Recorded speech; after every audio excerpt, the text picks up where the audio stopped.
هنحضر النهارده مع بعض الغدا، بس هيكون غدا ملوكي شويه.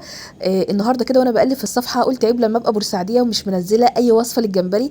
تعالوا بينا بقى نشوف هنعمل ايه في الجمبري النهارده، ونقول بسم الله وعلى بركه الله. جبت الطاسه وحطيت فيها قطعه من الزبده كده، ونزلت عليها بالجمبري اديته تشويحه. بس الاول كنت غاسله الجمبري وحطاه في ميه وملح وليمون نقع فيهم شويه، تمام. وبعد كده صفيته كويس جدا، يعني غسلناه كذا مره. بعد كده نزلت عليه بمعلقه كبيره من الثوم المفروم. بعد كده كنت مقطعه بصل وفلفل احمر وفلفل اخضر، حطيتهم برضو عليهم، اديتهم برضو تشويحه. انا كل ده معليه النار لسه ما هديتهاش.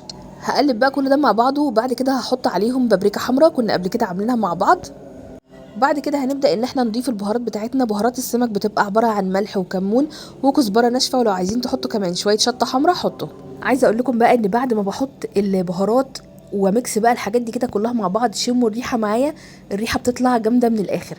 بعد كده بحط عليهم طماطم مبشوره، وبهدي النار بقى بخليها وسط، وبسيبهم بقى كده يتشكشكوا مع بعض شويه بقى حلوين كده. وصدقوني بقى لو عملتوا كده هتاكلوا احلى طاجن جمبري، تحفه جدا جدا. بعد كده بقى هسيبه ياخد غلوه كده ربع ساعه، لان اصلا الجمبري مش بياخد اي وقت خالص في السويه. بعد كده حطيت عليه عصره من الليمون، وبعد كده حطيت عليه معلقه صغيره من دبس الرمان.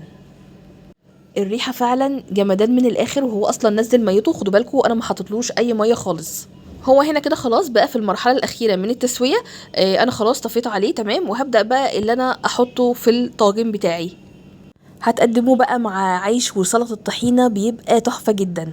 عاوزه اعرف تركاتكم ايه في طاجن الجمبري، وعايزه اقول لكم ان الفيديو ده طلع من بورسعيد، عايزه اعرف وصل لكم لفين.